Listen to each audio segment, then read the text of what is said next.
Hey, welcome to The Explainer. Have you ever wondered what really holds our society together? Today, we're diving into a fascinating guide to sociology that lays out a really powerful and, let's be honest, pretty radical way of looking at the world and all the hidden structures that shape our lives. All right, so the source kicks things off with this really evocative line, "Everything solid is evaporating." What does that even mean? Well, it suggests a world that's in constant motion, where all the things we think are stable and permanent are actually somehow dissolving. So, what's causing this great evaporation? Let's get into it. So, to get why things might be evaporating, the author says we first need to get a handle on reality itself. It's not just, one big messy soup of stuff. The idea here is that reality is actually organized into these really distinct layers, and each one plays by its own set of rules. Okay, so it all starts at the bottom with the physical layer. We're talking the basic laws of physics, motion, energy. Then, emerging from that, you get the biological layer. Life, organisms, evolution, the whole shebang. And finally, emerging from that, you get us, human interaction, which creates the social layer. And here's the real kicker. Each layer is its own beast. I mean, think about it. You can't use physics to explain a frog, right? And in the same way, you can't just use biology to explain something as complex as a society. Society has its own unique logic. And that unique quality, that new thing that just kind of pops into existence at a higher level, that's what's called emergent. Society is an emergent phenomenon. It means when you put a bunch of people together, you get something totally new. You get culture, politics, and economy. All these qualities that just don't exist inside a single person.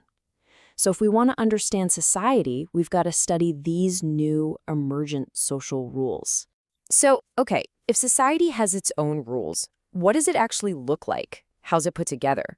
Well, the guide uses this classic metaphor. Society is like a building. It's got a foundation, the base, and then it's got everything else built right on top of it. Let's go ahead and take a look at the blueprint. Okay, so check out the two main parts of this building. Down at the bottom, you have the base. This is the economic engine room of society. How we make stuff, the technology we use, and crucially, the class relationships that come out of that process. Everything else, we're talking law, government, culture, ideas, that's the superstructure, and it's all built on that foundation. Now here's the absolute key takeaway. The base doesn't rigidly determine every little detail of the superstructure, but it conditions it. It basically sets the stage, It creates the limits and shapes what's even possible up top. And yeah, that superstructure, that's pretty much everything we think of when we think of society. The government, the laws we follow, the schools our kids go to, even the art we hang on our walls and the sports we watch on TV. The argument is, none of this stuff exists in a bubble. It's all shaped by that economic foundation. And at the same time, it helps hold that very foundation in place. It's a two-way street. All right, so this whole idea brings up a huge classic debate, right? Are we just puppets of the system, or do we actually build the world around us? The old chicken and egg question. Do we make society, or does society make us? Well, according to this guide, that might just be the wrong way to even ask the question. The guide basically argues that this whole debate is kind of a false choice. The reality is, the structure and us, the individuals, we're in this constant loop of creating each other. Think about it. A structure is really just the shape our relationships take, like a family, or a company, or a government. And subjects? Well, that's us. We're the ones whose actions every single day either keep those structures running, or maybe, just maybe, start to change them. Okay, so if society is this big, interconnected web of structures and relationships, how does it all hang together? How does one group manage to stay in charge? This brings us to a huge concept, maybe the core idea of this whole explainer: power. Or, using the term from the guide, hegemony. And get this, it's not just about brute force, it's way more subtle than that. So, social power, from this point of view, isn't something that's just locked away in government buildings. No, it's something that's actively produced and reproduced every single day, all around us, at work, in the media, at school, everywhere. And according to this framework, its primary job is to keep the existing social order, the existing class structure, intact. And just take a look at where this power is supposed to operate. I mean, sure, the obvious ones are there: police, the justice system. But the argument here is that it's also in the media we consume, the universities we attend, political parties, trade unions, even our sports clubs and charities. These are all what the source calls hegemony structures, the institutions that help manufacture consent and maintain the status quo.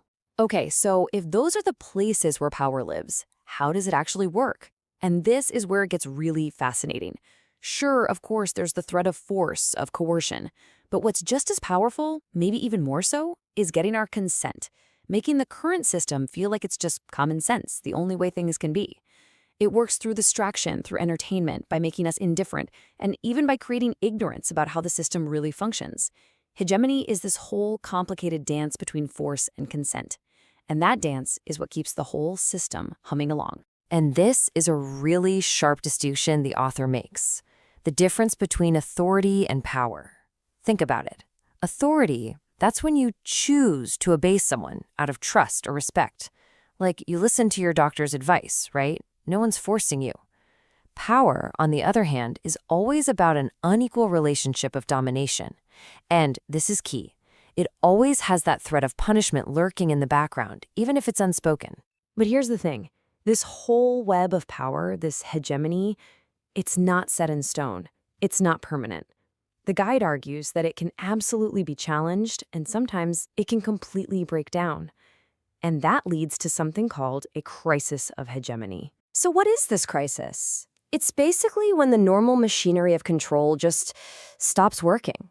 The people in charge suddenly find they can't keep their grip, and massive numbers of people just stop going along with it. They withdraw their consent. They become disobedient. And that moment, according to the author, is when a real revolutionary situation becomes possible. And when that crisis hits, you get this massive showdown.